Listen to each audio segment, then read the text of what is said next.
Numa das partes da nossa conversa, falaste com algum desalento sobre as crianças e a aprendizagem no contexto da pandemia. Agora que já passou algum tempo, o que é que tu podes acrescentar em relação a isso? E talvez para dar contexto, não estou no terreno para perceber as coisas, eu vejo de fora. Antes da pandemia percebi que já havia uma distância imensa da criança e não é preciso só ser criança. Os adultos também foram nessa corrente. Uhum, Assim que apareceu, se quiséssemos demonizar alguma coisa, seria o smartphone. Eu acho que a partir do momento que o smartphone entrou nas nossas vidas como está hoje, a nossa forma de estar no mundo mudou completamente. E a pandemia foi um aceleramento. Mesmo que quiséssemos estar com o outro foi-nos vedado. O outro só chegava a nós pelo ecrã. uhum. Supondo que ainda há diferenças entre as crianças e os adultos, o adulto de hoje, lá no seu âmago, quer ser criança, quer ser um eterno jovem. As coisas negativas é que nunca chega a amadurecer. Tem sempre os vícios da criança. Mas focando apenas nas crianças, o que é que achas que ficou, quase soar a profecia, mas como lidas com as crianças frequentemente, o que é que achas que ficou? Ou que traumas é que podem surgir daqui? Ou, se calhar traumas é uma palavra forte, não podemos ter medo Uhum. de usar palavras fortes. A percepção é que vamos ter da pandemia daqui, sei lá, 10 anos, 15 anos, 20 anos. Quando olharmos para a pandemia com enfoque na relação entre aluno-professor, entre aluno-livro, aluno-escola. Estas relações foram perturbadas. Se pensarmos numa relação como um casamento, as coisas já estavam quase a arraiar o divórcio. Como é que achas que ficamos? Achas que há forma de sair daqui? Estava a tentar lembrar-me quando falámos a primeira vez, não sei se te recordas qual foi a referência. Sabes se eu tinha em que escola é que eu tinha ido? Não falámos Não, sobre isso, se acho que calhar não. não, acho que não, acho que não. É assim, eu também estou nas escolas, vá, num contexto um bocado diferente, não é, aquele contexto dentro da sala de aula, mas fora da aula, estás a entender?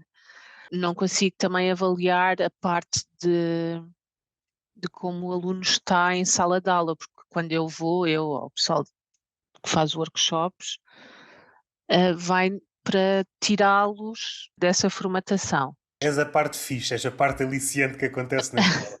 Depende, porque eu às vezes chego lá, não sei o que é poesia, e eles, portanto, depende, tenho que vender a cena do rap e do hip hop, e mesmo assim não pega em alguns deles. Mas eu acho que eu estive a ler um pouco sobre isso também depois de falarmos, porque foi significativo. E eu acho que a pandemia afetou muito esse processo de aprendizagem, não é, dos alunos. Ah, e a minha irmã, ela é professora. Ela era professora em Macau, agora já voltou para Portugal, e lá em Macau as coisas ainda eram mais rígidas em termos de como é que se chama aquilo que a gente ficava em casa? Isolamento, confinamento.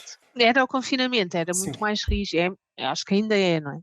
E ela estava a dizer que fizeram um estudo entre professores da universidade e estima-se que as crianças, os jovens, perderam cerca de um terço do que normalmente teriam aprendido antes da pandemia, o que é assustador, né, um terço é bastante.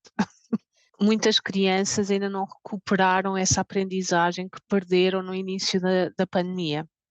O que eu noto no pós-pandemia e isto é um bocado, se calhar, ideia minha, mas já comentei com outras pessoas e muita gente concorda, o que eu noto nota-se a diferença entre as classes sociais das crianças.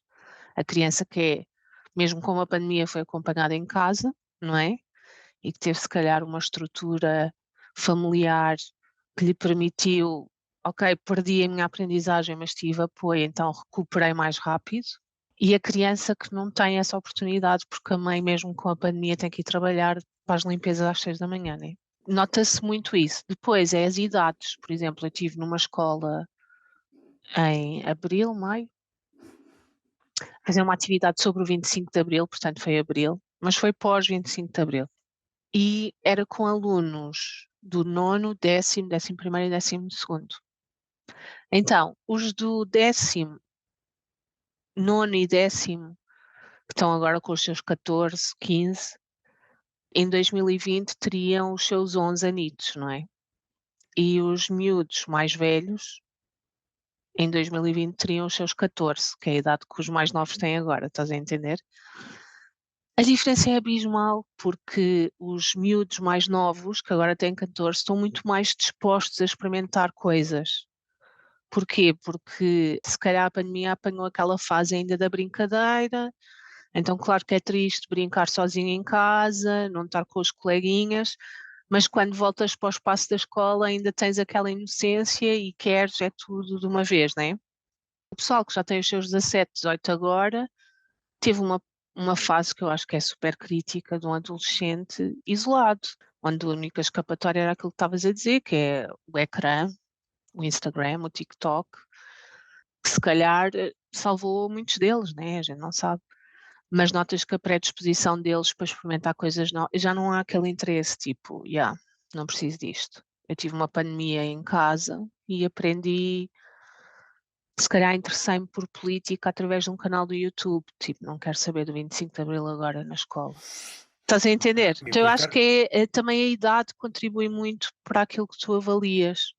Mas overall, eu acho que o que pode impactar no futuro é mais esse pessoal que nos seus 14, 15 anos ficou 3 anos em casa.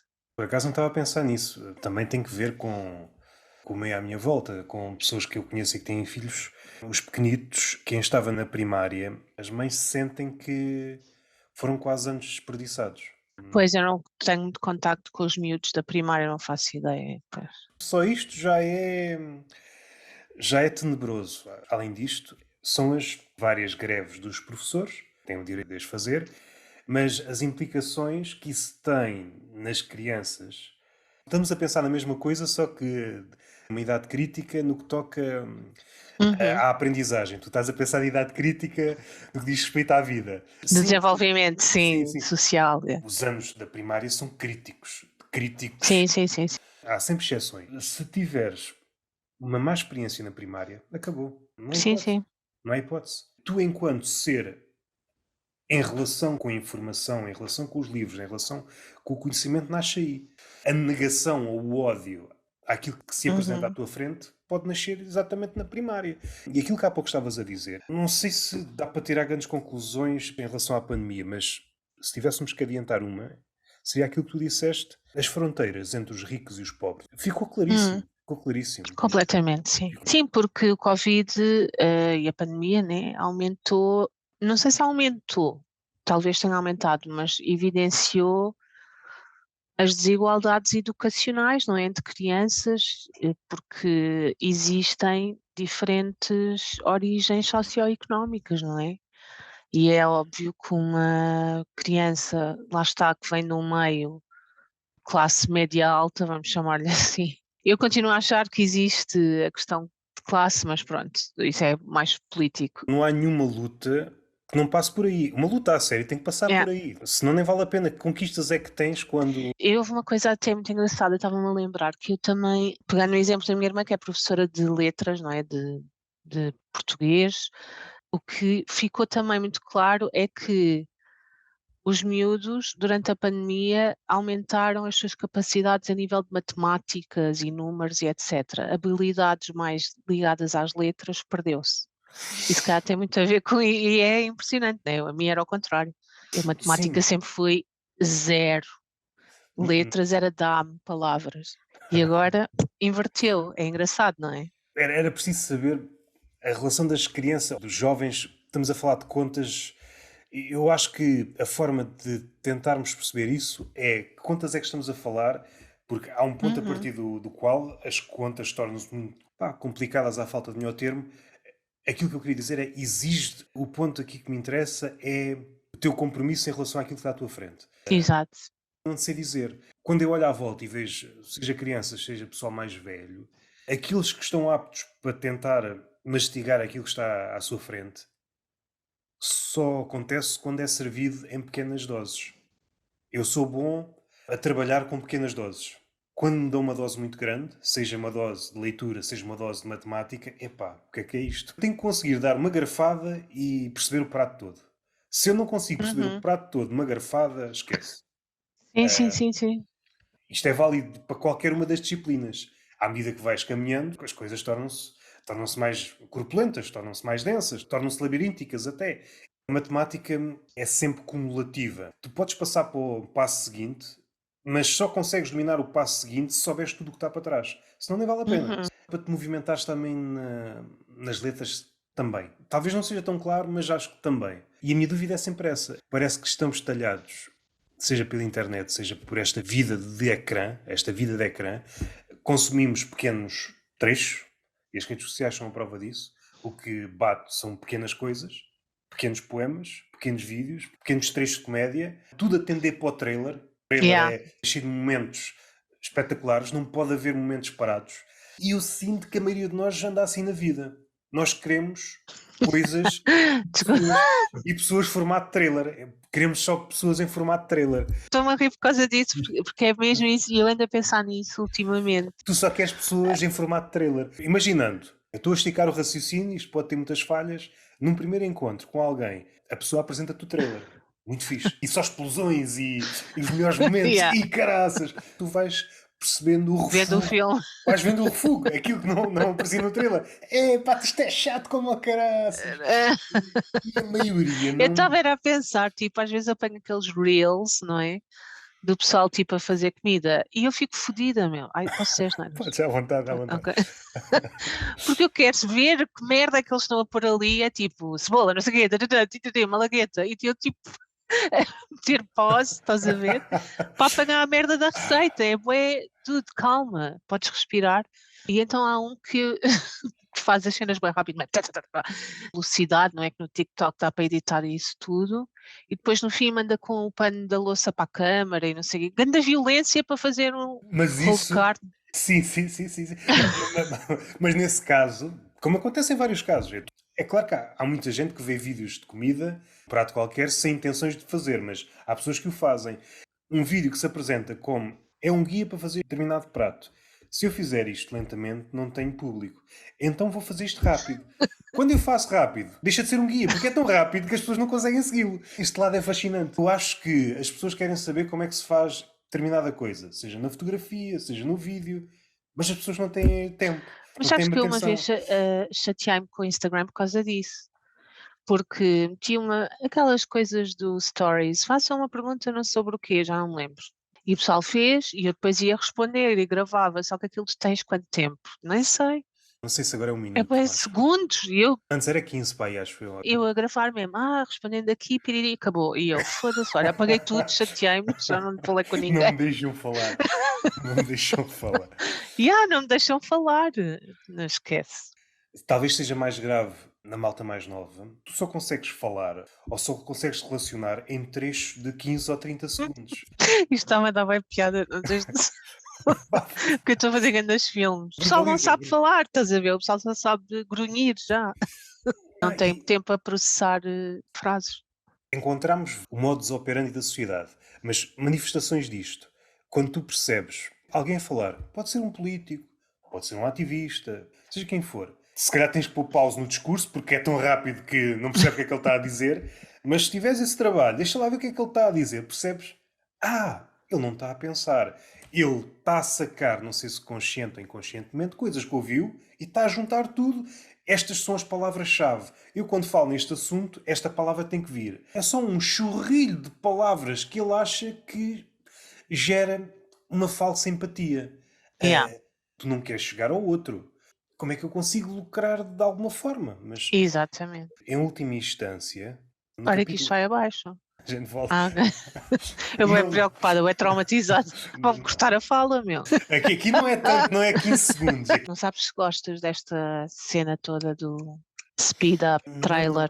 Para onde é que nós vamos? Porque às vezes eu tenho aqueles momentos em que penso, pá, se calhar estás a ficar velha. Se calhar, tipo, os nossos pais e avós, quando apareceu a internet e a gente andava no Mirk e no. Estás a ver, diziam, fogo, agora estes gajos, não sei o quê, só querem é computadores, pá. Mas por outro lado, pá, eu acho que nós somos de uma geração, eu acho que temos mais ou menos a mesma idade, não é? O pessoal que nasceu 80, não é? Até inícios dos 90, somos uma geração que acompanhou este crescer de internet. Conhece Então o nós antes e o estamos depois, não é? habituados. Yeah. Se nós não estamos a curtir esta cena de fast food information, eu acho que é engraçado teres alguns reels rápidos até com cenas cómicas, pá, tem piada e eu rio. O problema é quando é a regra. O problema é É a quando, regra, exato. É quando só isso e o tudo, pessoal já não tem paciência para te ouvir. Estás há mais de um minuto a falar? em última instância, todas as pessoas estão a seguir uma lógica capitalista da eficácia. No limite, o que queres do outro. E é muito engraçado, sobretudo quando é um ativista que diz defender determinada ideia, mas na prática o que ele está a fazer? Ele olha o outro como um objeto. Eu quero daqui até aqui, quero um minuto de ti. E é só. A seguir passa outro. O que ele está a fazer é como se entrasse no hipermercado. Eu quero Uhum. isto, ponho aqui. Eu quero isto, ponho aqui. Não quero atrito nenhum. Atrito no sentido em que eu digo uma coisa, tu dizes outra, e entretanto, o rumo da conversa que eu pudesse eventualmente ter estipulado vai dar uma guinada. Eu tenho de estar aberto às guinadas que tu possas eventualmente suscitar e vice-versa. Caso Uhum. contrário, à superfície é um diálogo, mas bem fundo é um monólogo. Eu só te quero enquanto reflexo das minhas palavras, não quero mais nada de ti. Quando vais fundo, fundo, é tudo uma farsa. Yeah. Quando te aproximas da eficácia, que é para aí onde nós vamos, onde é que podemos cortar? Está mais. E vais encurtando, encurtando, encurtando, e entretanto só tens uma mensagem muito curta, como se fosse uma espécie de iogurte ao qual tens associado um slogan. A única coisa que tu podes dizer é uma espécie de slogan associado à tua pessoa, para não chateares o outro. E o outro, ao ouvir o teu slogan, eu li Alves, depois o teu slogan, me apetece-me levar, não me apetece, vou passar a outro. Eu estou aqui no corredor dos iogurtes, vou ouvir todos os slogans. Só tens paciência para isso, não tens paciência para mais nada. Uhum. Parece-me que está sempre nos antípodas do que é verdadeiramente ser humano. Ser humano é um regime lento. Estás preparado para o imprevisível. É inconciliável com o mundo de eficácia. Nós somos seres cheios de falhas. Sim, sim, sim, e complexidades, sim. Para além de que a cena dos reels e dos TikToks é que eu acho que às vezes também há aquela ingenuidade de: "Ah, olha, aconteceu", não é? Desenvolveu-se assim organicamente. Não, claro que é uma estratégia também para viciar as pessoas, não é? Há imensos artigos que falam sobre isso, é o vício de estar sempre a passar à procura daquilo que te faz sentir bem, que te faz rir, que te faz e 15 segundos, estás a ver? E é bué estranho isso. Só estava mais a pensar na questão dos efeitos de consumir coisas cada vez mais curtas Sim, sim, sim. e as repercussões. Mas isso que estás a dizer é já uma postura paralela à do consumidor, de eu estou a escolher, eu sou o senhor da minha vida, este não, este não, este não. É uma espécie de.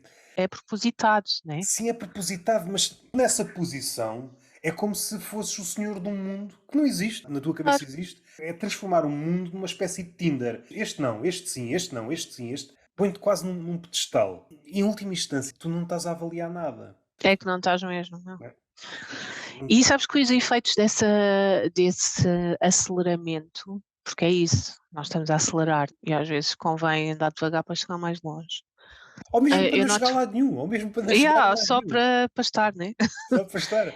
E eu noto isso no slam, em discursos tão simples como, sei lá, 2012.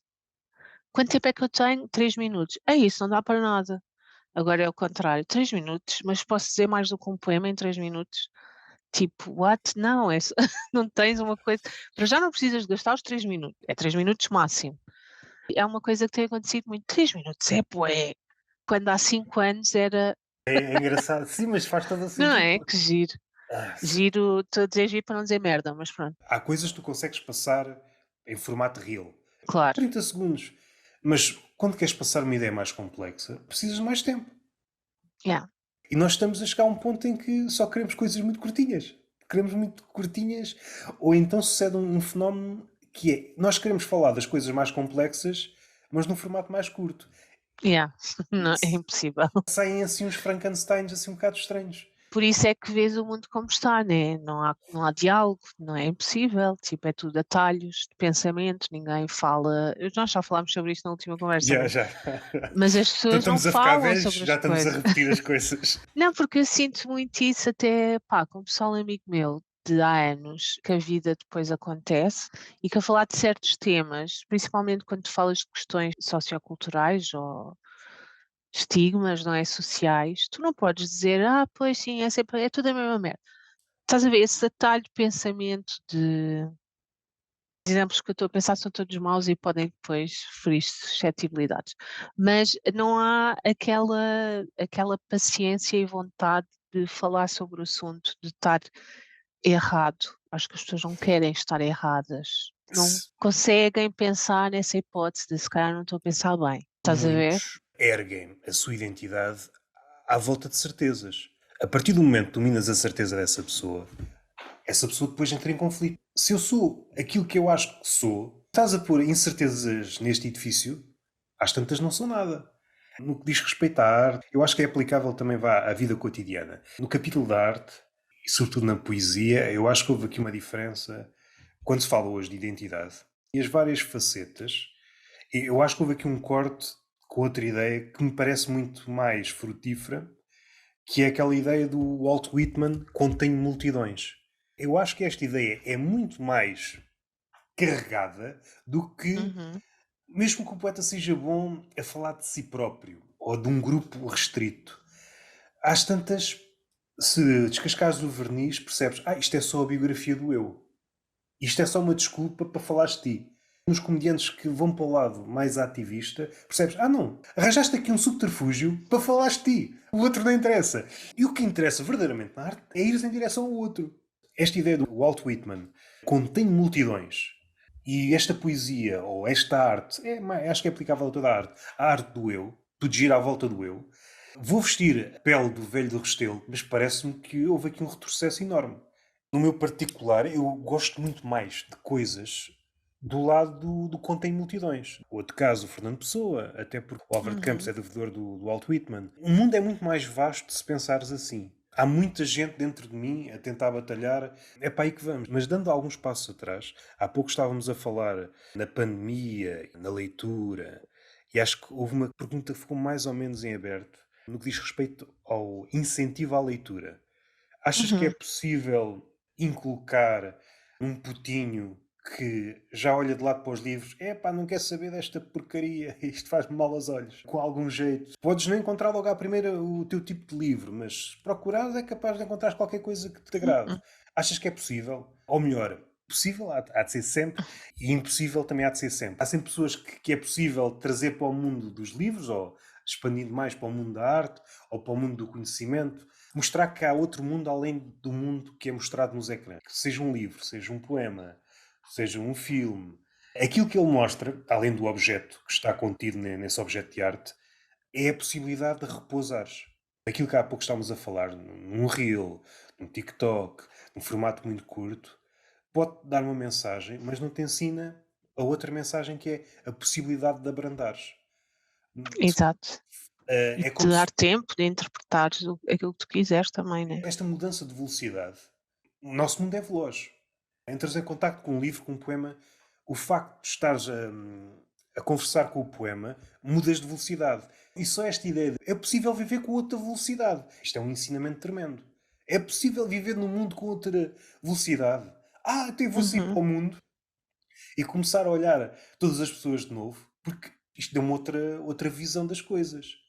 É aquela imagem já gasta, mas quando estás num comboio a alta velocidade, se olhares, é só manchas, não é? Vês borrões e precisas de abrandar para voltares a ver as formas das coisas, não é? É tudo Eu indistinto, é tudo quase a mesma coisa. sim. Voltando à pergunta, em X dá partes, o incentivo à leitura, o que é que achas que é possível fazer? Sei lá, tanta coisa. Eu acho que também passa muito pelos livros em si que são editados. Também depende, se estás a falar da população que é jovem ou dos miúdos mesmo pequeninos em casa, Até podemos dividir eh, isso, os putinhos, os mesmo putinhos, e depois já, pequeninitos. sim, os pequenitos, os pequerruchos. Os pequeninos são maravilhosos porque eles adoram livros. A cena é essa. Tipo, não conheço nenhuma criança de 3, 4, 5 anos que não goste de livros. Então, hoje em dia tens livros muito fixes, que com texturas, eles tocam, com cores, blá-blá-blá, e eu acho que é um bocado o ritual, mas lá está, isso depende muito das famílias e acho que aqui é onde está a questão. Yeah, yeah, yeah. Tipo, eu faria, eu não tenho filhos, mas a ideia de ler todos os dias antes de dormir uma página ou qualquer coisa, e não é ler tipo: "Era uma vez, piriri piriri, agora dorme". Não, é tipo: "Olha, o que é que vai acontecer agora?". Eu faço isso com a minha sobrinha: "Olha aqui a formiga, o que é que vai acontecer?". E ela inventa, sei lá, abrir um bocado as asas da imaginação da criança, diria eu. Mas o que é certo é que não há nem toda a gente tem essa disponibilidade. Para os mais jovens é desmistificar a ideia do livro enquanto objeto superior. Para já, porque eu acho que há muitas famílias que têm livros na estante que nunca os abriram. "Ah, isto era o livro da tua bisavó, era os Maias, do Eça de Queiroz, blá blá blá. Olha esta coleção de Sim, Rebelo de Castelo Branco". houve aquela É. fase, não sei se estás a dizer a mesma coisa, acho que estamos a falar, houve ali uma fase que muitas famílias compravam coleções de As livros, coleções. sim, Yeah. do círculo de leitores, porque eram Yeah. aqueles vendedores que era porta a porta e naquela altura ninguém sabia dizer que não. Não é? Ninguém sabia dizer que não. Eu Aconteceu tenho, mesmo. a minha Sim, mãe sim, comprou bué dessas cenas, o meu também avô tenho também. alguns dos meus pais. Não, eu já comprei alguns depois desse. Do Camilo Castelo Branco, são dessa coleção. Alguns do Aquilino Ribeiro também. Do Essa de Queiroz também. Para mim serviram. Vi esse tipo de livros e ainda hoje vejo em algumas casas. Daqui para a frente. Eu acho que também tem que haver uma adaptação do que se edita mas eu acho que também, estava a dizer, que é importante desmistificar, porque claro que para um puto agora de 15, 16 anos, vais olhar o Kafka à beira-mar, ele cospe na cara, né, tipo. Então é também a ideia de qualquer coisa serve, um panfleto, um artigo na net, simplesmente é aquilo que estavas a dizer, é aquela pausa para ler. Para Achas ler que qualquer coisa, né. percebo em parte, mas não achas que também podemos cair numa postura demasiado condescendente e infantil? Foi ainda esta semana, estava a ouvir um podcast com uma ex-professora de novo artigo ortográfico. Por acaso tocou lá numa parte engraçada que eu não estava ciente disto. A distância entre o português do Brasil e o português de Portugal é maior do que entre o português e o galego. Esta Sim. coisa de dizer o português do Brasil ainda é português.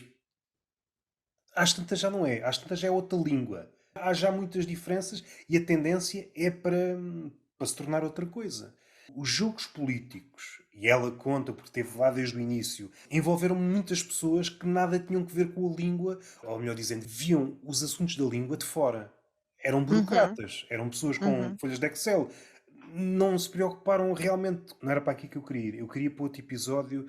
Já falei aqui há pouco a brincar do Velho do Restelo. Foi retirado do programa porque as Uhum. crianças, os Lusíadas Já são estou a perceber, insuportáveis. estás se esta descomplicação da leitura não pode ser mais prejudicial do que Sim, é porque benéfica, né. Estamos percebo, a facilitar demais. no caso do Camões, na altura que o li na escola, também, epá, devo ter gostado de algumas coisas, mas não foi alguém de eleição. Mas, envolvidos estes anos, como nós temos Camões, a Inglaterra tem o Shakespeare, a Itália tem o Dante, são aquelas figuras incontornáveis. Das poucas, pertencem a um grupo muito reduzido de pessoas, neste caso poetas, que Uhum, há um português antes e um depois de Camões. Nós somos aquilo que somos hoje, enquanto falantes da língua, graças a um Camões. O mesmo podem dizer os italianos graças a Dante e o mesmo podem dizer os ingleses graças a Shakespeare. Um capítulo prático dos livros. Aquele livro que tu estás a pegar em língua portuguesa é o graças ao Camões. O Camões estava lá antes. E há outra coisa. Ele vai estar depois desse livro. Porque o Camões... Ouvi uma cena em relação aos clássicos. O que é que faz de um clássico um clássico? É aquele livro que podes bater nele, mas ele sobrevive. E é uhum. uma boa definição. A maioria dos livros, se bateres neles, coitados, ficam, não aguentam. Yeah, despedaçam. Tem de existir um equilíbrio para tentar mostrar à criança ou ao jovem isto, isto aqui é diferente. É quase um termo arrogante, mas vá, à falta de melhor, isto é a língua portuguesa no seu limite. É o máximo. Isto é o cume. O esbatimento de hierarquias vai fazer aquilo que acontece, por exemplo, no Facebook. A minha publicação de uma piada vai estar a conviver com uma publicação, por exemplo, do Papa, a fazer concorrência a uma publicação de publicidade a uma pomada qualquer. Está tudo a concorrer pela atenção. Mas eu acho que Uma esses porta de entrada. clássicos, não é, Diz. esses clássicos nos programas curriculares agora para o pessoal do secundário, tu falas disso, né, falas de Gil Vicente, de Luís de Camões, ou seja, eu acho que também aí há uma responsabilização do professor.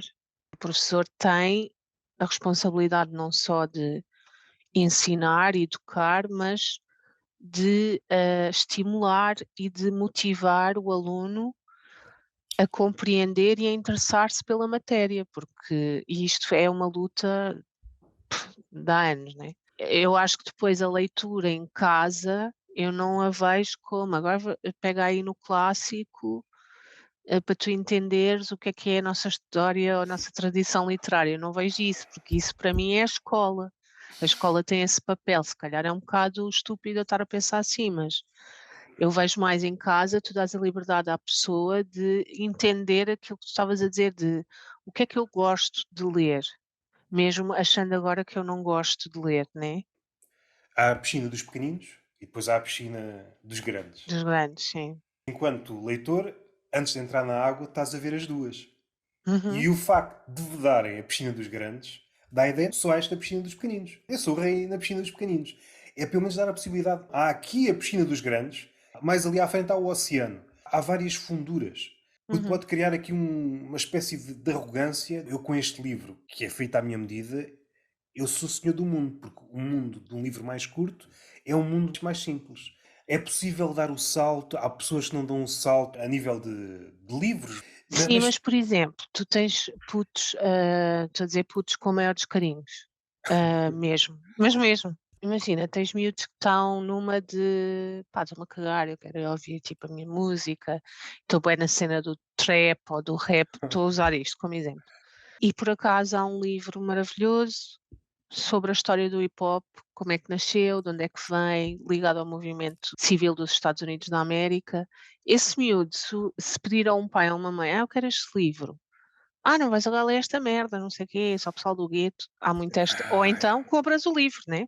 sim. Compras o livro e o miúdo vai começar a ler: Isto é o movimento civil dos Estados Unidos, isto vem de onde?". E vai gerar interesse, ele se calhar agora já vai ouvir falar, sei lá, de um Saul Williams e se calhar vai mais atrás e vai ouvir falar de uma Audre Lorde, e vai começar a ouvir conceitos, ok, estamos no plano muito comunidade social, etc., mas que pode ir andando para trás ou aqui e acolá, que lhe suscitam interesse, não é? Yeah. Tipo, eu se calhar, eu sempre gostei de ler, mas havia coisas que me aborreciam e que hoje em dia já vou à piscina dos grandes, não é? Já vou nadar no oceano, que é tipo, aí eu ouvi falar disto, na altura eu não quis saber, mas Não, mas, agora. mas isso acontece, parece-me, mais uma vez, E ouvi isso pode isto. ser uma estratégia, só para concluir, de tu também, tu, entre aspas, o pai ou a mãe ou quem quer que seja, dar essa liberdade, tipo, queres um livro sobre uma coisa que eu nunca pegaria naquilo. Não é sobre ti, é sobre o teu filho ou a tua filha que quer ler uma coisa sobre identidade de género, estamos a falar de coisas atuais. Livros sobre identidade de género, sobre racismo, sobre a luta antirracista, tem montes de informação que vão, se calhar, ligar a clássicos do antigamente, Yeah, yeah, yeah. mesmo que tu vás ler com raiva, né, tipo, Luís de Camões, quem é esse gajo? Blá, blá, mas vais ler e vais entender a Não, histó. vê se eu não me esqueço disso, que eu. ah, e ias falando e eu estava aqui a pensar ou essa Uhum, possibilidade de chegar aos livros. Eu estava aqui a pensar que formas há de chegar aos livros. Há essa forma, tens uma casa cheia de livros e yeah, se atentares nas biografias da maioria dos escritores, por norma é isso que acontece. Ou então tiveram a possibilidade desde cedo estarem rodeados de bibliotecas. Também é um sim, ponto. Acho que foi descurado um pouco. Se estiveres nas grandes cidades, sim, se não tiveres, ui, é um problema. E isto aqui mina a vários níveis. Quer queiramos, quer não, o livro, como há pouco disseste, pode ser a porta de entrada para perceberes o teu lugar no mundo, claro que sim. ou que há outra coisa para além disso. Outra hipótese de chegar ao livro. Estou aqui a pensar numa centena de escritores. Se não for o primeiro caso, há um segundo em que o mundo que está à frente deles, quando eram crianças ou adolescentes, era demasiado hostil. E eles Yeah. tiveram que encontrar um refúgio. Mesmo que o mundo te pareça hostil, selvagem, bichos por todo o lado, epá, há refúgios. Podes encontrar refúgio na música, que há pessoal que encontra em condições mais favorecidas, encontra no hip hop, mas o livro também é um refúgio muito fixe. E depois há uma pessoa de permeio que pode tanto estar de um lado ou do outro, a oscilar entre um lado e outro, que é a pessoa que tem paixão. Encontrou paixão no primeiro livro que leu, ou nos primeiros livros que leu, e percebe Uhum. que quer continuar a alimentar aquela paixão porque não encontra. Aquilo que estavas a dizer em relação ao Camões, que acontece com alguns autores, sobretudo quando são mais antigos. Há pouco a falar, já não sei a respeito de quê, mas alguém que lia alguma coisa, pá, isto serve para quê? Verdadeiramente, muitos dos livros, sobretudo quando pensamos em literatura, não servem para nada. Na verdade, a arte, em grande parte, é inútil. Só por isso é que é arte. A maioria das pessoas, quando se apercebem disto, o quê? Isto não me dá resultados, eu não consigo melhorar na prática a minha vida. As pessoas querem uma espécie de fórmula. Eu leio um Uhum. livro, logo a minha vida vai subir um nadinha, e o subir um nadinha é vou ganhar mais. O ganho do livro não se traduz nesse tipo de ganho. Se forem ler, por exemplo, Camões ou outro clássico, 99% dos clássicos não vão extrair grande utilidade. Pensando que nós somos uma espécie de Indiana Jones, arranjei um novo chicote. A arranjar são mentais, mas podes até ficar mais desprotegido. O livro deve ser capaz de mostrar. Nós estamos constantemente a ser bombardeados. O livro é esse desvio. Aqui está a chave desse bombardeamento. É outro mundo que comunica com aquele com o qual convives diariamente. Quando cais para o lado da informação, pá, deixa de ser arte. Aproxima-se do jornalismo, é outra coisa. É difícil quantificar isto. Até mesmo em termos práticos, pode eventualmente, daí a 10 anos, frutificar numa ideia que dê dinheiro. Se fosse isso, por exemplo, os cientistas, aqueles, sei lá, o Einstein, essa malta toda, quando eles pensaram nas ideias, não estavam a pensar em implicações práticas. Isso veio depois. Outras pessoas pensaram nisso. Ainda hoje estamos a colher pequenas aplicações desse caldeirão de ideias. Pensas logo à partida, aquilo que eu tenho de fazer tem de ser útil logo, estás a condenar muitas coisas. E mais uma vez voltamos àquela ideia de tu estás a pensar enquanto máquina. Tu estás a martelar e queres que essa martelada cause um efeito no prego. O prego pode dançar, o prego pode ir à Sim, sua sim, sim, sim. vida. Não pode escolher esse tipo de reação imediata. Até indo mais longe, tudo o que interessa não é colhido no imediato. Até mesmo o amor não é Sim. colhido no imediato. Nem sabes que semeaste. Mas semeaste um dia qualquer. Este lado de eficácia, de tentar pôr tudo em folhas de cálculo, eu ponho aqui e vai sair ali, e tu nem compreendes o processo. O que é que está aqui no meio a acontecer? Organizamos uma quantidade imensa de dados. Nós sabemos que vai acontecer isto, mas não sabemos porquê. Para a maioria das pessoas está tudo bem. No limite, se não for mais nada, eu acho que a arte pelo menos dá-te a ver que há outra possibilidade. Há outra forma de ver as coisas. Já não sei por aqui, como é próprio da minha pessoa. Ligando com aquilo que há pouco estávamos a falar da pandemia, a respeito do Poetry Slam. Notaste efeitos? O pessoal sente-se às vezes desconfortável já com os 3 minutos. A nível dos temas, de abordagem, de coisas que as pessoas levem a palco, sentes que a pandemia ensinou, ou pelo menos serviu como sebenta, e as pessoas estão a retirar coisas da pandemia, ou há pessoas que viraram as costas à pandemia como se nada tivesse acontecido? Eu acho que para já só assim voltar àquela ideia da arte, né, e qual o propósito. Acho que a arte em todas as suas formas, não é? Tu sem arte não, eu acho que já não existia. Imagina Não aquela, dá, porque aquela não ias situação. saber comunicar ideias, não ias saber expressar-te, não ias saber nada. Mas com o aparecimento do fogo surgiu a Vou oportunidade. só meter aqui o Está à vontade. Aproveito para beber um bocadinho de água. assim, vou só pôr o carregador que isto está a ir abaixo. Imagina aquela situação em que surgiu o fogo e começámos, à volta do fogo, a contar histórias. Acontece uma espécie de apocalipse qualquer, vai tudo para o galheiro, voltamos quase à idade da pedra. O que é que nós vamos Uhum. contar à volta da fogueira?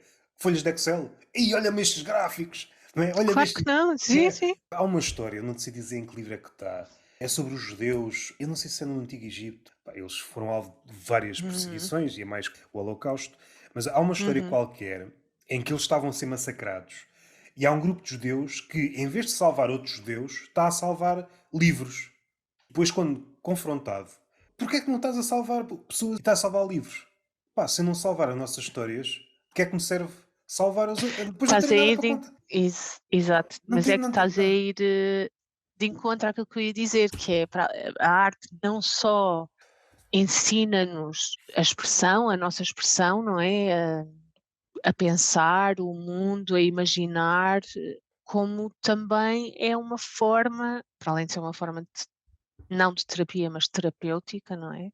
De encontrar beleza na vida, mas a arte também serve para capturar, não é? E registar momentos no tempo, eventos históricos, até se formos a pegar na, sei lá, na pop art, hum, Andy Warhol e tudo mais, há um contexto social.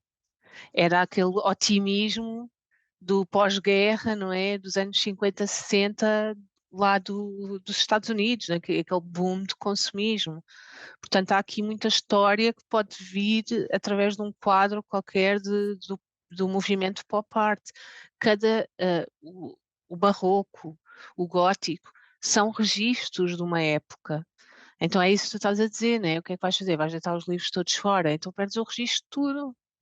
E Queres é, começar do zero, mesmo assim se calhar começámos do zero há 5.000 anos atrás e agora andamos a escavar e a encontrar pedaços de história, né? yeah, É. yeah, yeah. Mesmo no plano mais prático, aquilo que tu recomendas a um amigo ou uma amiga é aquilo que tu achas que tem valor enquanto objeto de arte. Vê Uhum. isto, porque isto é mesmo importante. Tu não vais dizer, ei pá, fiz este gráfico, olha-me para estes números, olha-me para estes números. Não é isso que interessa. O que realmente interessa, eu quero que tu vejas aquilo que eu vi. Até podes ver outra coisa, mas eu sinto que vi qualquer coisa aqui que nunca tinha visto. E quer que tu tenhas esta experiência. É isso que nós queremos passar ao outro. O legado é tentarmos guardar o melhor que fizemos. Conseguimos guardar isto, é o melhor que temos. Pode ser que os outros Uhum. consigam dar melhor uso a isto. Tudo o resto, grandes impérios. Os impérios floresceram e ruíram. E o que é que ficou? Ficaram os livros, alguns arderam, claro, ficaram a arte. A arte é que fica. Os avanços científicos, essas coisas todas. Desde o início, nós temos este ímpeto. Epá, deixa-me guardar as melhores histórias. Quando Uhum. eu estiver com o meu amigo e quero contá-la. Quase uma esperança. Se eu contar esta história bem, se eu contar este poema bem, se eu pintar este quadro ou se eu mostrar este quadro que gostei, vou marcar aquela pessoa. Podes marcar desta forma ou pela violência. Quando isto tudo acabar, quando o mundo estiver em ruínas, não te vais juntar à volta de uma fogueira e vais contar: olha, sabes, há 20 anos estava eu a fazer aqui previsões para a empresa, não sei do quê. Ninguém quer saber. Ninguém quer Sim, saber. sim, sim, sim. Pá, e aquele quadro que ardeu. A Mas, história por trás do yeah, olha, quadro ou qualquer o coisa, quadro sim. até ardeu porque incendiaram um museu. Isso agora remeteu-me a, sei lá, 1999, que eu fui a Paris, percebes, com a minha família. Aquela viagem, vamos todos à Euro Disney, uau, alguém ganhou um subsídio com guita a mais, então bora. Fomos fazer aquela tour no Rio Sena. Então fomos ao Rio Sena, naqueles barcos, e aquilo depois tinha uns fones muito tecnológicos, já em 1999. Aqueles fones em que ias ouvir a história tipo Now at your right, Bryson Brennan. E então passámos e vimos o Louvre, e depois ele contava curiosidades, o senhor, aquilo era uma gravação. É aqui que está a Mona Lisa. A Mona Lisa, lá, lá, lá, lá, lá, a história, e depois um funcionário num ano qualquer apaixonou-se pela Mona Lisa e roubou o quadro. Essa história eu não sabia na altura, né? Então estava bué, eu lembro de estar a ouvir aquilo mesmo, uau! E depois olhei assim para trás, tipo, ouviram isto? E estava toda a gente a roncar. Tu não tens estava toda a gente a cagar com um fone na boca, estás a ver? Para dizer que é isso, que a arte é isso, é um registro, mas tem sempre algo por trás. E voltando àquela questão de, então, pré, pós-pandemia, o slam muda. Eu não gosto de comparar o slam com o stand-up, mas há uma coisa aqui no meio que se chama stand-up poetry. É muito. Ouvi, mas ainda não me acerquei do que é. Queres dar alguns É, links ou nomes de coisas, seja para mim, seja para as pessoas que estiverem a ouvir é assim, eu esta também conversa? não estou muito familiarizada. Eu estive há pouco tempo em França e conheci finalmente o Mark Kelly Smith, que é o pai do slam, né? O senhor que inventou esta brincadeira. E ele é muito stand-up poetry. Porquê? Porque ele, eu acho que já falámos um bocadinho sobre isto, não tenho a certeza, mas pronto, ele não se sentou, é o que eu costumo dizer nos workshops, ele não se sentou, vou inventar. Não. Aquilo veio do lugar dele, de teatro de improviso, onde há elementos de comédia, não é? A escola dele, entre aspas, o improviso, e de repente ele junta aqui improviso, performance, poesia e faz aqui uma data de coisas. pelo que eu conheço, mais comum nos Estados Unidos, este stand-up poetry, mas eu não conheço assim. Não há nenhum praticante cá em Portugal? Acaba por haver, estava-me a ver se havia o Leandro Morgado dizia alguns poemas, que era um bocado misto de comédia com poesia, não é? Não sei se sabes quem é o Leandro. Era mágico, era e deve ser É, mágico. e ainda é assim. Sim, eu cheguei a ver algumas atuações dele, sim, sim. Sim, eu acho que no slam se tiveres uma frase que faça rir o pessoal, pega muito, estás a ver? Pega muito bem. As pessoas querem rir, também já estão fartas da miséria. O que eu acho é que tanto que no stand-up como, não sei, diz-me tu, no slam, é o contexto. Então imagina, agora fala-se, e ainda bem que se discute estas questões sociais. Vais ao slam, só ouves isso. Tá bom, adoro, mas bora pensar nas coisas a sério. A prática do chavão pessoalmente irrita-me. E eu digo isto nos workshops ao pessoal, eu às vezes até tenho medo, tipo, um dia vou perder, o pessoal do workshop pensa que eu sou muito bruta e muito estúpida. Mas é que eu mesmo às vezes sinto-me, às vezes quer dizer um poema mais ligado ao feminismo, não é? Ao meu feminismo, à forma como eu vejo o feminismo. E sinto-me gasta. Tipo, já está tanta gente a falar disto, não quero. Tenho que arranjar uma maneira diferente de falar disto. Arranjo uma forma de falar disto, digo o poema uma vez, já não quer dizer mais. E não sei se no stand-up tu também sentes isso, de Sim, agora toda a acontece gente faz o mesmo tipo de comédia, o mesmo tema. quando o stand-up bate nos temas ligados mais ao ativismo, fase de saturação. Mesmo que seja uma perspectiva fresca, para a maioria do público, é pá, outra vez, pá. Os temas ficaram cansados. Mas sabes porque é que eu acho que ficaram cansados? Fala sempre da mesma forma, das mesmas coisas. Eu quando encontro alguém que fala de um tema que já está cansado de uma forma refrescante, é tipo, uau! Se bem que ultimamente não vejo ninguém a tocar nestes temas, mas historicamente os temas mais usados no stand-up barra comédia, ou os mais baixos, os temas mais rasteiros, era o cocó e o xixi. Faz rir a maioria das pessoas, mas epá, não há nada mais fácil, toda a gente já fez. Mas isso também pode funcionar como um desafio. Ainda não fiz. Por acaso dei com esta história e se calhar até era fixe usar isto em stand-up. Até já falei aqui num episódio. Há um episódio com um rei que morreu enquanto estava na casa de banho a defecar. E imaginar alguém que acabou de cagar, um rei, toda a cena que o encontrou. Epá, é lindo. É o É, mesmo é. tema. É claro que há outros temas à volta. Há o regicídio, há o regicida. Onde é que ele está sozinho? Abres a porta da latrina e está o rei tombado. Mas sabes que isso é um excelente exercício de escrita. Eu faço muito isso. Sinopse: um rei morre a cagar. Roberto vai escrever sob a perspectiva de quem o encontra, a não ser quantas vai escrever sob a perspectiva da sanita. Isso é um exercício super giro e pode sair daí material para uma boa. Que forma é que podes arranjar para abordar um tema que já foi abordado E milhares de nunca te vezes? aconteceu, Roberto, de repente, opá, tu queres abordar esse tema e por acaso arranjaste uma forma fixe de o fazer que ainda não ouviste ninguém. Fazes e depois parece que toda a gente está a fazer a mesma merda. Vou-te dar um exemplo. Eu, por Yeah, exemplo, sim, pode agora acontecer. andei em uma fase de ligar a questão feminista, não é? Com a Inquisição, porque está amplamente ligado, ponto final. Estou a ir à mitologia, não é? Das deusas, da nossa mitologia, não só o paganismo, blá blá blá blá, blá. De repente, olha à volta é tudo pagão. E eu fico, foda-se, pensava que tinha descoberto aqui uma fórmula, afinal não, já estou a falar do que toda a gente sabe.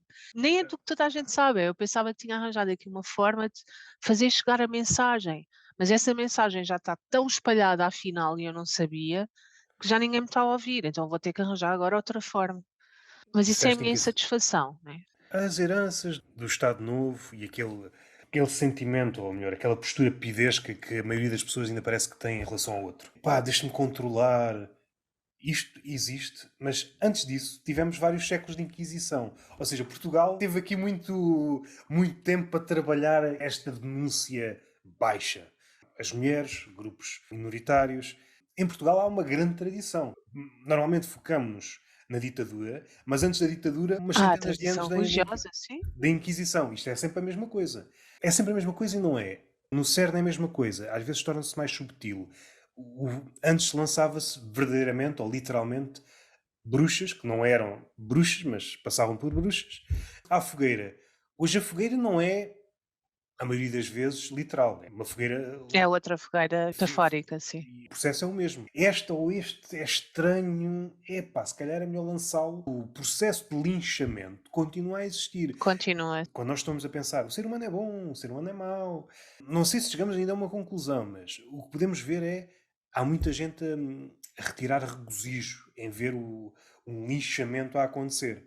Ah, completamente. Deve deixar-nos de sobreaviso. O ser humano não é assim tão bom quanto o pintam. Mas sabes que pensar isso também dá força a uma questão religiosa muito merdosa, que é o pecador e o que se redime, não é? Yeah, O sim. pecador e a redenção. Eu acho que é assim, o ser humano é ser humano, né? Tipo, tu podes ser a pessoa para ti mais doce e boa do mundo, mas se cometeres atitudes ou teres comportamentos de merda. Sim, Depende até onde esse comportamento ou atitude interfere na vida do outro. Eu acho que aí, por exemplo, quando estou a falar de feminismo, ainda por cima eu só tenho amigos rapazes, não sou nada boa feminista. Pá, revira tudo os olhos, só que eu já disse, eu não estou aqui para falar das vezes que olham para mim, do que eu passei quando era mais miúda, porque eu às vezes olho para trás e penso, fogo, uau, as miúdas, percebes? Estou a falar de miúda, eu quando era miúda, 16 anos, 17 anos, era um nojo, né? Eu quando falo do feminismo é uma questão estrutural, ponto. Eu acho que é isso que as pessoas ainda não conseguiram entender e já parece um chavão dizer é estrutural. Dizem sempre que é estrutural, porque é. E a pessoa é que não tem a capacidade de pensar nisso, porque eu costumo dizer que o feminismo não é nada sem o homem. A gente precisa dos homens, não é? Então o meu discurso tenta muito ir aí. E esta noção do patriarcado, não é? Vem muito ligada à Inquisição, eu acredito, e os livros da Silvia Federici falam disso, e eu acho que foi mesmo uma forma de controlar a população feminina e não só. O início, a Inquisição está muito ligada ali ao início da era capitalista, não é? A mulher é uma força económica do caralho, então. A mulher sim, fica em é. casa a cuidar de tudo. Se as mulheres se unissem todas, acabou. A partir de agora já não há nascimentos. A humanidade acabava. A partir de hoje já não há filhos para ninguém. Já tive uma situação há pouco tempo em que estava numa mesa éramos 3 mulheres e 2 homens. Houve um homem, uma situação de pessoal de trabalho, não interessa. E às tantas o homem estava a falar disse, mas hoje em dia as mulheres, mi. Quer dizer, nós também temos que nos proteger para o outro homem. E eu, pá, aquilo ferveu um sangue, proteger de quê? Qual é o teu drama? Diz-me, meu homem, meu senhor. O outro rapaz que lá estava fez essa pergunta que eu estava a pensar, do género, mas proteger do quê? Estás a falar do quê? E então foi tão óbvio, porque enquanto eu e as outras 2 raparigas estávamos a tentar fazê-lo mudar a perspectiva dele, ele não nos estava a ouvir. O rapaz disse exatamente a mesma coisa e ele aceitou. Estás a ver? Sim, Estas sim. pequeninas merdinhas, entendes? A validação tem que ser sempre masculina. Mas hoje em dia há muitos homens que já percebem isso, graças a Deus, e fazem Mas, parte deste discurso e o que subjaz a isso que está a acontecer é ele acha que uhum. no outro homem é que está o poder. Porque se ele Exatamente. tivesse Ele noutro próprio é contexto, vítima, porque sim, desse patriarcado. se ele tivesse num contexto em que a pessoa mais poderosa fosse uma mulher, então será que posso pensar assim? Exatamente. Só que o mundo, como está, a maioria dos sítios de poder é ocupado pelos homens, normalmente é essa a relação, é de homem para homem, mas sucede a mesma coisa quando a mulher está no topo. Parece que era mais fácil quando estava tudo contido. A mulher está aqui dentro desta caixa e nós E sabemos só que vai até ali, né? quando a mulher começou a emancipar-se, o quê? Tem as mesmas potencialidades que o homem? Ah, caraças. E agora, o que é que nós fazemos? Este lado de imprevisível, eu acho que é uma das cenas que não é inimigos, mas um dos medos do capitalismo. É aquilo que ele tenta combater a todo o custo, o imprevisível. E é por isso que há tanto Uhum. cálculo. Nós estamos a calcular tudo para que nada saia daquilo que nós pensamos que vai acontecer. E assim que surge algo imprevisível, seja numa relação, seja numa empresa, Uhum. ou fazemos de conta que não está a acontecer nada, ou então fazemos imensos pedidos de desculpa, é pá, não estávamos preparados. Quando foge da fórmula, seja uma ideia, seja uma pessoa, no caso uma mulher, seja um representante de um grupo minoritário, de uma minoria, quando alguém sai do discurso que é expectável para aquela pessoa, expectável para quem está acima a nível de poder, o privilegiado pensa: o teu discurso é apenas isto. Tu, enquanto figurante do meu mundo, só tens duas ou três falas. Quando o oprimido decide, eu tenho uma história para contar, eu não quero essas três falas, eu quero outra coisa. Exatamente. Aquela pessoa, ou aquela mulher, ou aquele negro, não é uma marioneta? Ele tem vida própria? Até tenho aqui um guião para ele. Não sei se é no final do século XIX, se é acho que é no final do século XIX. A mulher começou a aparecer em casa com ideias que diríamos, vá, proto-feministas. E o homem, às tantas, não, esta mulher está louca. E chamou aquilo que na altura não era bem um médico, médico barra curandeiro, barra não sei quê, porque a medicina também tem um passado assim um bocado estranho. Jogavam-lhe água benta, jogavam-lhe... Isto visto à distância é engraçado, não é? Jogar água benta para uma proto-feminista. Tu estás a fugir do guião. Jogar água benta que é o demónio. É, uma mulher a falar de liberdade, a falar de coisas que nada têm que ver com o discurso do seu marido. Os conflitos atuais não são nestes termos, mas se calhar a raiz é a mesma. Sim, sim, sim, sim. Enquanto existe uma relação de controlo, parece que as coisas estão todas bem. A mulher está controlada, está tudo bem. Aquele grupo, os negros, ou os indianos, ou seja, quem for, está controlado, está tudo bem. Mas assim que se afirma enquanto pessoas, ui, o quê? Ele pode ir para todos os lados, pode ser imprevisível como eu. Pá, não estou preparado para isto. O quê? Uma mulher pode ser imprevisível também? Então, mas o que é isto? Eu não consigo pôr uma mulher uma folha de Excel. Estou a usar sempre a folha de Excel para tudo. Eu já percebi, eu tiveste algum trauma hoje, ok? Não, não, não, não, não.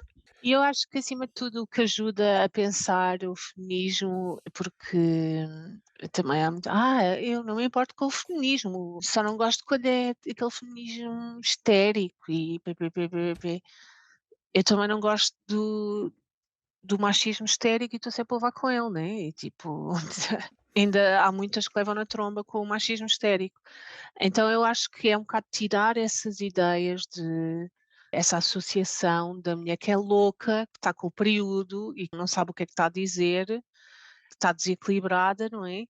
E pensar o sistema patriarcal como algo que prejudica não só a mulher, mas o homem e everyone in between. É uma supervalorização do masculino, não é? Que até inibe homens, e não só, toda a gente, de se sentirem vulneráveis, de sentirem necessidade de relacionamentos, percebes? De serem sensíveis, de chorarem, isso é visto muitas vezes, um homem, e eu já assisti isso até com o meu companheiro. Ele antes sofria muito com a ideia da generalização. Mas nem todos os homens são assim. E era uma luta aqui em casa, mas não é sobre ti, não é? Não é sobre ti, tipo, não, eu não estou, quando eu digo os homens, não estou a dizer tu, estou a dizer os homens.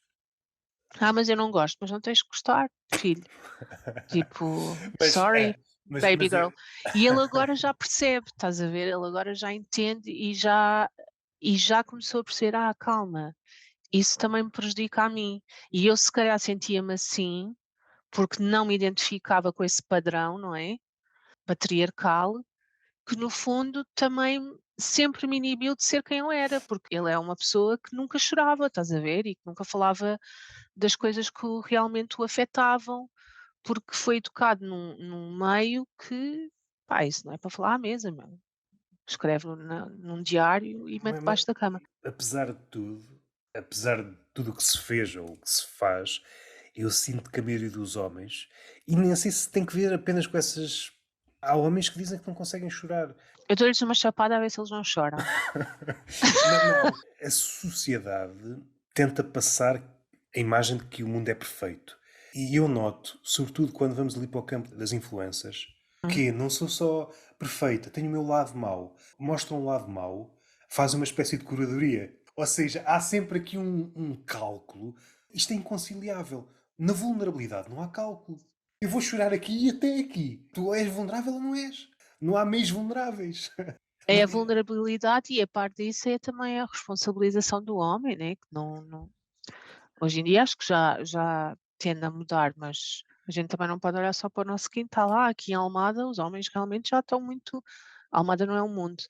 Então, é um bocado isso, eu por acaso sigo um rapaz no Instagram, tu deves saber quem é, que é o Peter Castro, sabes quem é? Estou a ver quem é, estou a ver quem é. Pronto, e ele fala muito e tem muito esta fala feminista, o que é maravilhoso de ver, não é?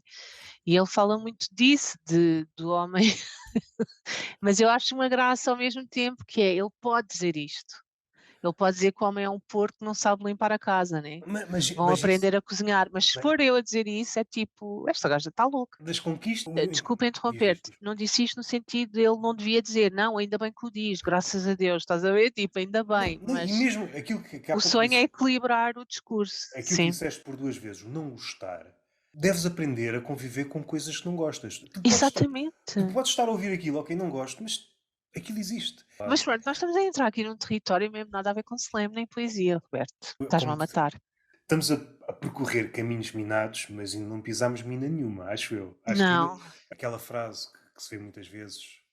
Eu já não sei quem foi o primeiro a dizer isto, o escritor, mas ouve-se por aí na rua. Eu gosto da humanidade, mas o homem a mim não me diz nada. A pessoa gosta de abstrações, mas gosto de conceitos. gosta de conceito. A humanidade, sim, pela humanidade. Pessoas, não, não gosto de É, pessoas. É mais ou menos o que acontece. isso é a mesma coisa dizer, eu gosto de brás, mas bacalhau já não gosto tanto. Sim, Tipo, sim. então, não sei se estás aí para aí. Quando pensamos na liberdade, perdemos a capacidade de pensá-la na prática. Sim. Pensámos-la no abstrato. Toda a gente gosta da liberdade. A prática da liberdade é aquilo que tu disseste. É a possibilidade de existirem pessoas como o Peter Castro dizer aquilo que podes não gostar, a comunidade LGBT fazer coisas que não gostas ou não te identificares, mas a liberdade, em última análise, pode dar aço também à libertinagem. É a liberdade posta em prática. O que é que tem uma liberdade teórica? E o que é que fazes? Nada. Sim, Porque já percebi, sim, sim, sim. só Sim. efetivas a liberdade nesses atos. Podes ter um contraditório e trocas bolas. Sim, estou a entender e concordo. Então, a minha analogia estava fixe, porque eu posso gostar de brás, não gosto de bacalhau, então não estás a perceber. Desculpa. Não, não, agora, agora dei um passo atrás, eu estava aqui, estava a pensar, estávamos a falar em Mas feminismo e tu meteste o bacalhau e depois meteste o brás. esquece, Roberto, já estava aí para o outro lado. No slam há muito agora, está muito interventivo, está muito ativista, o que é maravilhoso. Por acaso estava a ver uma coisa tua que já deve ter alguns anos e deve ter acontecido durante a pandemia. Fizeste referência a qualquer Uhum. coisa e o título era mais ou menos o slam é político ou qualquer coisa e eu depois tenho que ver este vídeo. Era com outra pessoa ou uma conversa com outras pessoas. Ah, sim, sim, É. foi num evento E online. esta ideia interessa-me se a arte é política ou não, ou se deve ser ou não deve. E depois, voltando àquilo que eu há pouco estava a dizer da liberdade teórica e liberdade prática. Por vezes podemos querer, somos muito Uhum, ativistas, podemos querer, mas prática. Consegues? Não estou a pensar em grandes gestos. Porque às vezes o que nós uhum. conseguimos é dar um passinho. Por vezes sinto que a maioria não dá ou não avança em determinada ideia. Por isso mesmo, epá, se não for para mudar o mundo, também não quero. É outra abstração. Se não for para mudar o mundo todo, não quero.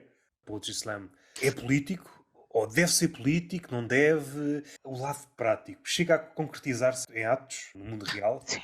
Depende da perspectiva dessa questão, né? Porque imagina, estás a perguntar se o slam enquanto conteúdo, não é? Os textos devem ser políticos ou o slam enquanto É assim, evento aí a pergunta é estava político? fora da primeira conversa em que disseste qualquer coisa como Poetry Slam é um sítio onde acolhe toda a gente. Se acolhe toda a Sim. gente, também há de acolher todos os temas. Se queres falar de política, fala de política. Se queres falar Sim, de exatamente. pacotinhos de chá, fala de pacotinhos de chá. Sim, então essa resposta já aí está, né, tipo, podes falar do que quiseres. Há um grande debate que é, não são permitidos discursos que incentivam ao ódio. O que é que isso significa? Isto é uma coisa lixadíssima, né, porque ninguém no slam é especialista em discursos de ódio. Então já houve algumas questões sobre isso.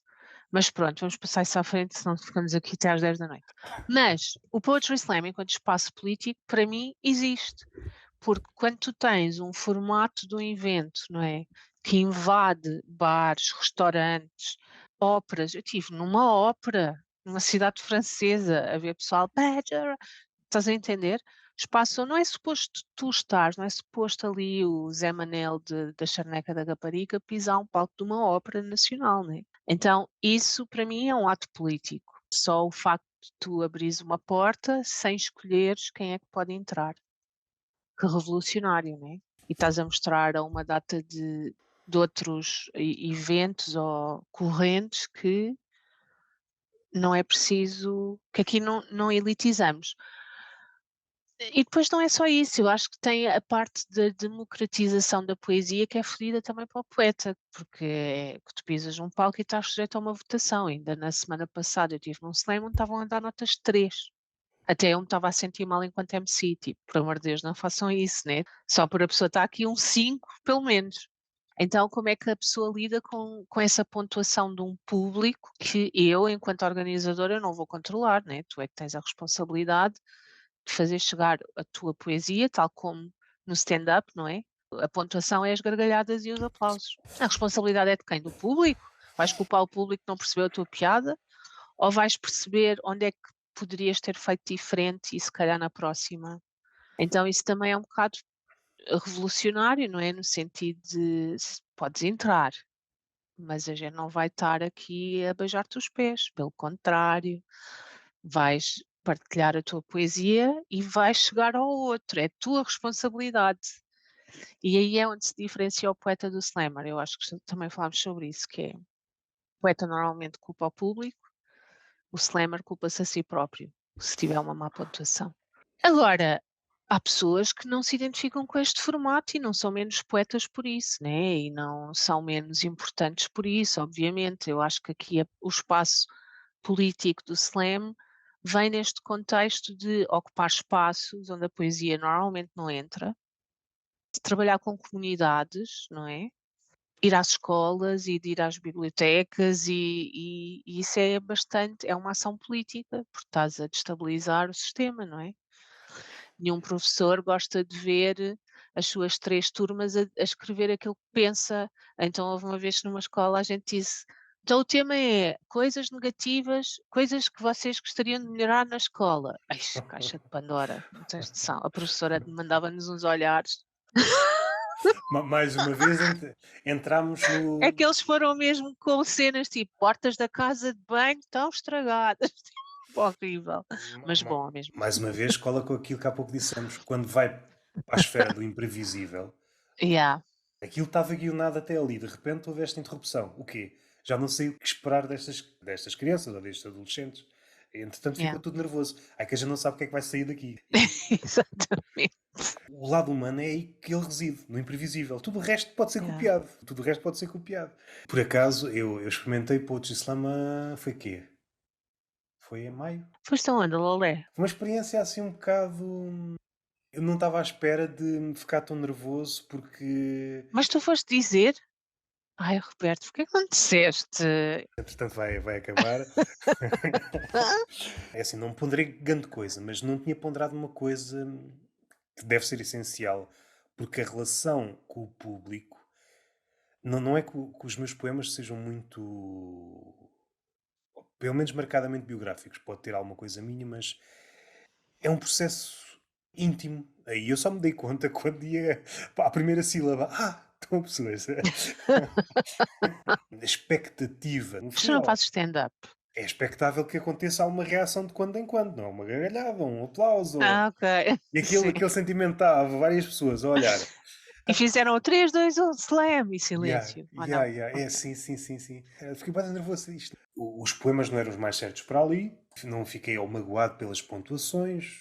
A minha única preocupação, que não foi cumprida inteiramente, era prestar a justiça ao poema que ia ler. De resto, podem dar um, podem dar. Por acaso não deram, mas deu para passar depois outra etapa, deu. Várias pessoas que gostaram, mas. Tens que voltar então, fazer diferente. Sim, mas é uma Olha lá, mas podias ter dito, eu dava-te um coaching e tu ganhavas, percebes? foi mais para experimentar. Foi mais para experimentar. Realmente é diferente. É só o facto de as pessoas estarem em suspenso é diferente, é outra coisa. Visto de fora, ok, é um palco, é um microfone, são pessoas do outro lado, isto é igual a outra coisa qualquer. Nunca tinha lido um poema para outra pessoa. Mais uma vez, apesar de não ser marcadamente biográfico, parece que estou a mostrar algo que não costumo mostrar aos outros. Yeah, sim, sim, Mas sim. isso acho que com a rotina, eu acho que isso melhora. E acho que apercebeste, eu contei aqui na nossa conversa anterior, o meu primeiro slam foi horrível, né, tipo, levei um poema bué epopeia e nem passei da primeira ronda, portanto. E eu também tive esse pensamento que é: "Não era o poema certo, então vou tentar outra vez". Então acho que estás a pensar, de forma correta, que é não tem a ver com o teu texto ser bom ou mau, tem a ver com o que é que acontece aqui, como é que ele acontece no slam, não é? É a mesma coisa que ires para um stand-up dizer: "2 franceses e um português entram num café", tipo, não vai resultar, não é? Sim, Ou sim, sim, sim. depende, se tu Depende, fores depende, depende. maravilhoso, depende do Mas público. A merda é essa, depende do público. Tu se calhar mudavas o público e tinhas ganho. Mas tu tens vais. que ir, que é para depois vires representar Lolé Almada, pá, pensa hum, nisso. Eu senti aquilo que há pouco disseste, senti muito monotemático. O meu poema não tinha parentesco com nenhum dos que foram apresentados. Se voltar a fazer, a minha única preocupação é exatamente aquela que tive. É Fazer jus. fazer justiça ao poema que leva a palco. É a única coisa. É a Isso única. é Depois a fixe. pontuação, por acaso pensei de ficar assim um bocadinho tocado com a pontuação, porque queiras ou não, começas em comparações. Claro, Eu disse este claro. poema, aquela pessoa disse aquele poema, se aquilo leva àquela pontuação, o meu não pode levar esta. As minhas primeiras vezes normalmente nunca são excelentes. Se me atirarem numa sala, não sou a pessoa que se destaca. Eu sou a pessoa que se destaca se as pessoas se mantiverem durante muito tempo na mesma sala e se interessarem. Depois também ligando à parte do espaço político, o SEM faz uma coisa muito fixe para quem depois quer voltar e começa, olha, comunidade, cria comunidade, não é? Tipo, a cena de tu ires a um slam e de repente toda a gente se conhece e abraça-se e eu posso ir só dizer um Sim, poema, blá, blá, blá. isso aí E isso também é um ato muito sim, político, porque sim. No fundo é isso que nós queremos. Queremos criar é laços. Não comunidade. é? Às vezes é só um pretexto para criar laços. Não experienciei porque fui quase um forasteiro. Depois vestido todo preto. Não fui, não calhou. Como é que ele se chama? É Martim, não é? Martim, sim, Ele sim, disse que sim. aquilo era ligeiramente diferente. Gostei da experiência. As ideias feitas que eu tinha para aquilo, algumas confirmaram-se em relação às outras pessoas. É um tipo de Uhum. poesia. Esse é o lado que talvez nunca abdique. Eu percebo o lado da performance, mas se for apenas isso, e quando não tens o esqueleto da palavra, isso não me interessa. Sim. Não Isso interessa, concordo plenamente. é só pirotecnia, é só fogo de Yeah. artifício. Se é isso que agrada ao público, olha, pronto. Mas eu acho que não, porque também falámos disso, né? Tipo, o pior erro de um performer, seja em que área for, é pensar que o público é estúpido. É agradar, já. As pessoas estão ali de alguma forma para. O público consegue ver o performer, não é? Se calhar pode gostar de um tipo de texto mais levezinho, mas está a escutar, só a ver as tuas mãos. Também tem parecenças com stand-up. Estou a pensar em várias coisas ao mesmo tempo, nem sei que ponto é que começa. Uma das parecenças, quando há um alinhamento, seja de comediantes, seja de slammers, quando começas a notar que há um tema para toda a gente e de repente surge um elemento estranho, normalmente esse elemento estranho é mesmo isso, um elemento estranho. Que o tom da noite ou da tarde é outro. E isto no stand-up é muito notório. A não ser que quem sai da norma seja mesmo muito bom. É assim que se canta. Não apetece cantar assim, apetece-me cantar de outra forma. Preciso mais noites para pôr no Excel. Está a ver? Normalmente, pois eu percebo o que estás a dizer. Não, fizeram um poema sacrifício ou não? O que é um poema sacrifício? É, é alguém que Sacrifico não. alguém, estou a brincar. Yeah. Essa Mas parte. é isso, nós sacrificamos alguém que não está a competir para dizer o primeiro poema para calibrar o júri. Estás a ver? Tipo, júri, para perceberem como é que funciona, vamos chamar aqui Foi a Rosa o. Maria. O Martim é que disse um poema dele. Então, o Martim, ou a Jaquina, ou a Rosa, dita à noite. Quantas vezes, tipo, tu vês alguém que vai fazer o poema sacrifício, que a gente chama, ou whatever, ou poema calibragem, para o pessoal mais sensível, e tipo, eu vejo o pessoal já a virar páginas, tipo, aí ia dizer isto sobre a minha avó, agora vou ter que falar sobre não sei o quê. Claro que é uma porcaria, mas também acho que é isso o desafio, que é, se queres jogar o jogo, né? Ou se queres sair lá numa de partilhar a tua poesia, fazer a tua cena. Agora, é aquilo que eu entendo dito à noite, ou normalmente é o primeiro poeta ou o que faz o poema Sacrifício, que dita um bocado o tom. Mas notaste na segunda ronda se o pessoal estava tão receptivo a esse tema? Normalmente acontece isso, uma primeira ronda está tudo a falar da mesma coisa, na segunda, por amor de Deus, muda. Mas o público mesmo é isso, muda lá de Daquilo que tema. não houve assim grande mudança de temas da primeira para a Ok. segunda ronda. Depende muito dos sítios de Sim, onde acontece o slam, né? Tipo, cada slam é diferente. Vai experimentando, eu acho que é fixe. Até tentar juntar aí. por acaso não houve nada que tenha que ver com comédia. Tenho de perceber o que é que se pode fazer neste registro, em 3 minutos. A respeito de ler o poema, seja em casa, mas quando estás a preparar um poema para levar a palco, há aqui uma coisa Uhum. muito engraçada e acho que o poema é o objeto ideal porque permite que repitas a leitura muitas vezes. Tu não podes fazer isso, por exemplo, com um romance. Não ler 30 Uhum. vezes o mesmo romance. Poder podes, mas é um exercício condenado. É só se tivesses que pagar uma promessa, uma pistola apontada à cabeça, de caso contrário não vês ninguém fazer isso. Por força do tamanho do poema, o poema é curtinho, ou há poemas curtíssimos, tu podes tentar leituras num poema. E Exatamente. deixa-me ler mais assim, deixa-me ler mais assado, deixa-me tentar aqui. E se for um poema curtíssimo, ainda mais. E aquilo que eu noto, ou notei quando comecei a ler poesia já há uma data de tempo, não se encontra sempre. Sobretudo quando é um poema grande e às vezes não dá tempo. Mas quando é um poema curto, é fixe fazer este exercício. Tentar encontrar o tom certo para ler aquele poema. Parece que o poema se abre e passa esta ideia de todos os textos deves encontrar a leitura certa para ler determinado. E depois expandes esta ideia, não necessariamente poemas, É. mas um conto. Ou... Cada texto, cada poema tem uma respiração própria. E se encontrares essa respiração, Uhum. como é que encontras essa leitura certa para depois levares a palco? É por tentativa e erro? É por intuição? É um misto, é um bocado por tentativa e erro, é intuição, é feeling. Às vezes vou com uma coisa na cabeça, chega a palco e sai-me outra. Mas eu acho que também tem a ver com o ensaio e a prática, né? Desde setembro do ano passado que tenho a Palavrar, que é um género de um local onde a gente ensaia e partilha coisas sobre a palavra, a arte da palavra dita.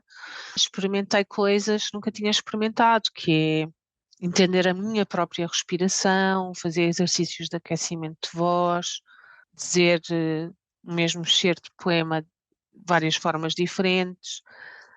Isso também te abre o leque de opções. O slam, por norma, o que as pessoas que estão a assistir esperam é ouvir algo com que se identificam, nem que seja só uma frase. Podem não ter entendido o resto do poema, mas aquela frase, tipo, é mesmo isto. Estás a ver? Porque é isso que tu procuras também na arte. E a honestidade. É impressionante como é que a pessoa nunca foi a um slam na vida. Só foi a uma tertúlia, onde está o pessoal a recitar, que é diferente e é uma arte também. Mas vai a um slam e existe. Tu estejas ali a sangrar em palco. É impressionante. E como é que tu lês de forma verdadeira? Tens de ser um com o poema. Isso é fodido, não é? Isso é muito lixado. Já me aconteceu estar a dizer o meu texto, não sou muito boa a memorizar, então tenho técnicas para ler, porque também é um erro, entre aspas, de muita gente, incluindo o meu no início, que é o ler, meteres o papel à frente da cara, ou estás super focado no papel. Então, como é que tu podes ler, mas estás a conectar-te com o público? Pá, embrenhei-me ali de tal forma que no fim estava-me a dar vontade de chorar, estás a ver? Então estava a engolir e a falar ao mesmo tempo para o público não perceber. Bué aplausos, 9, 10, não sei o quê, e eu foda-se. É mesmo, é que eles querem ver-te ali a sangrar, ou então querem que tu lhes faças rir até mijarem-se todos na cadeira. O público quer sentir, estás a ver? E isso, enquanto poeta, performer, escritor, o que quer que seja, é lixado. Faz lembrar uma comediante, por acaso, agora lembrei-me. Ela meteu um vídeo em que estava a fazer o stand-up dela e alguém gritou: És muito estúpida, não sei o quê, blá, blá, blá. E ela parou e disse: Sou estúpida, então porquê? Desenvolve-se ali uma conversa entre ela e a pessoa do público e a pessoa diz: No TikTok és mais engraçada. E ela, no TikTok, que é pedaços gravados do que eu estou a fazer aqui, então tu gostas mais de me ver não é num ecrã, do que ao vivo. Dá quase a volta Porque à nossa aqui, conversa. aqui não me estás a fazer rir, estás a ver? Vamos voltar ao início da conversa, mas ligando aqui à cena do público, quer é sentir, quer-te espremer, né? Quer espremer o artista em palco ao máximo. Pois é a tua escolha se queres fazer isso ou não, né? Mas as técnicas eu acho que têm muito a ver com a prática. E a prática passa muito por ouvir dos outros. Tu não podes nunca ter hipóteses sem ouvir os outros. Como é que tu vais fazer? Vais ao YouTube? Não dá. Ao vivo, a sentir, a escutar, a perceber o que é que tu não gostas. E está tudo bem, o que é que tu gostas. Ou o que é que tu achas que aquele podia ter feito melhor, então vou eu experimentar. É um bocado isso. À medida que experimentas, tu até podes Uhum. já ter dado conta de algumas falhas, mas são as falhas maiores. E à medida que vais avançando, vais percebendo falhas mais pequenitas, que ao início não eram visíveis, e depois capta a ti, se queres ou não, corrigi-las. Não tinha assim grande coisa, por acaso tinha aqui apontado coisas que tínhamos dito na outra para não repetirmos. Acho que mais ou menos passámos por esta, mas até podemos voltar noutro tom.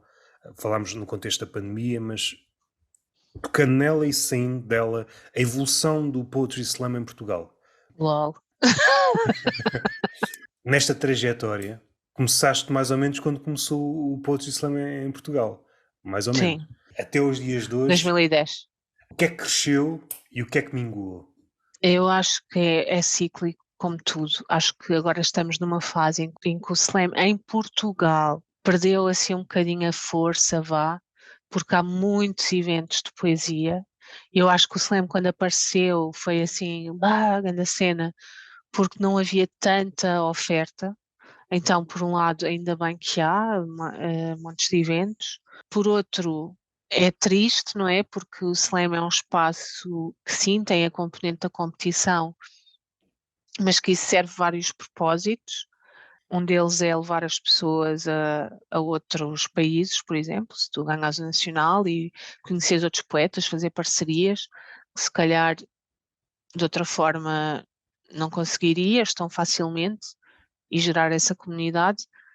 Mas acho que agora gradualmente já se está a voltar a ir mais aos slams porque, e isto é o discurso que eu tenho ouvido, porque eu falo muito com as pessoas, que sim, há muita oferta, mas também os eventos têm sempre a mesma fórmula. Então já há aquela vontade de procurar algo diferente, então voltamos ao slam. E isto é sempre assim. A única coisa que me preocupa não é os eventos em si, porque isso há de sempre haver.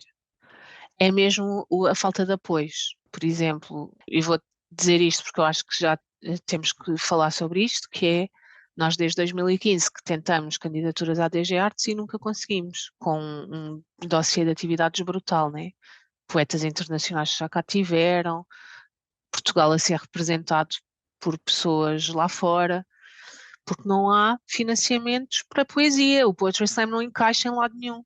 É o quê? É performance? É poesia? É literatura? Então andamos nisto, nesta luta, e é fedido quando tu queres, por exemplo, trazer cá, sei lá, o Mark Kelly Smith, que qualquer dia passa para outro mundo, né? Que o homem já está nos 70 e tal, e não tens dinheiro, estás sempre a mendigar e queres potenciar esse intercâmbio artístico com outros poetas, é migalhas, e quem diz para o slam diz para todas as artes poéticas. A poesia em Portugal não é apoiada de todo.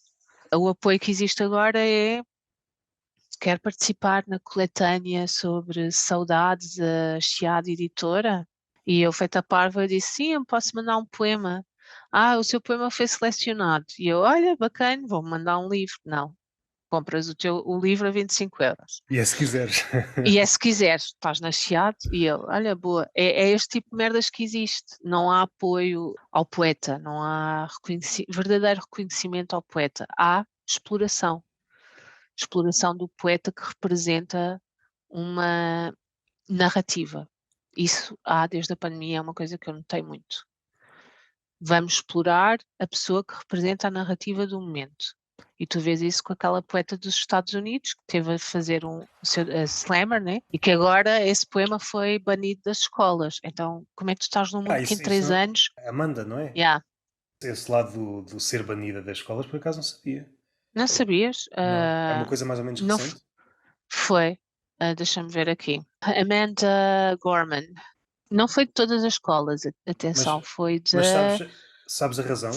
Miami. Sei, foi um pai que achou que este poema continha mensagens de ódio. Que o poema dela continha mensagens de ódio. Pois, quando há pouco disseste das mensagens de ódio, quando entramos nesse Hum. território, tu precisas de fazer a destrinça, tem que ser mãos de ourives. Se tudo entra nas mensagens de ódio, se tu podes jogar qualquer coisa que não gostes, nem é mensagem de ódio, pronto, vamos limitar. É mais ou menos isto que está a começar a acontecer na internet. É tudo, é. Uma coisa que não me agrada é mensagem de ódio. Várias pessoas, um post de um comediante, seja outra coisa qualquer. Depois vais a ver, não é. Como houve muita gente. E às vezes não são muita gente, às vezes basta 10 pessoas. Aquilo é retirado. A mensagem de ódio, que era uma coisa mais ou menos clara, foi-se alargando, alargando, alargando e percebes, Sim, sim, sim. percebes que hoje entra tudo. A partir do momento que não me agrada, é uma mensagem de ódio. No caso da Amanda, tens ainda a parte que ela é uma mulher negra, né? Então muita gente questiona-se legitimamente no universo, na realidade norte-americana, que é se fosse uma pessoa branca, será que por causa de um pai tirava um livro? E depois ainda para mim é aquilo que eu estava a dizer, que é que mundo é este que há 2 anos atrás estava tudo uau, poema do caralho. E E tipo, até, 2 anos a seguir é tipo, tira da biblioteca da escola, não e pode ler até isso. indo ao início, essa apresentação parece-me que foi um bocadinho instrumental. Uma Hum? pessoa nova, ela é negra, ela é muito boa no que faz. Ok, vamos pô-la aqui à frente. E ela lucrou de várias formas. Mais uma vez, é transformar uma figura como a Amanda ou outras parecidas a ela em marionetes. Não, tu agora serves. Exatamente, Tu era agora já não daí a serves. exploração, porque o mesmo presidente que mete esta poeta que é boa, não é? O poema dela é maravilhoso. Como é que este presidente coloca esta poeta a dizer este texto, não é? Na sua inauguração presidencial, mas depois não é capaz de defender, enquanto presidente de um país, a mesma poeta faça uma queixa de um pai, não é? Ou de uma mãe, não sei. Esse pai e essa mãe diretamente estão a dizer que o presidente do país aceita discursos de ódio na sua inauguração. Estás a ver? Há aqui montes de camadas que não fazem sentido. E eu acho que hoje em dia a poesia está muito nesse lugar de excesso de comercialização que pode ser perigoso para o próprio poeta, porque o poeta, o que é que o poeta quer? Escrever. Quer se deixar ler. Então, claro, uma oportunidade eu vou, meu. Tipo, a gente anda aqui a contar trocos. Estava quase o início de outra conversa. Falámos aqui Marca aí, olha, setembro estou livre. Tu vais aqui, fazer conversas, li, Roberto, não estou a brincar. aquele tema que há pouco abordámos, mas é um Yeah. tema profundíssimo, da questão da política, quando se liga à arte. É preciso tocar com pinças neste tema. Quando olhamos para a É, história, o que é que podemos dizer?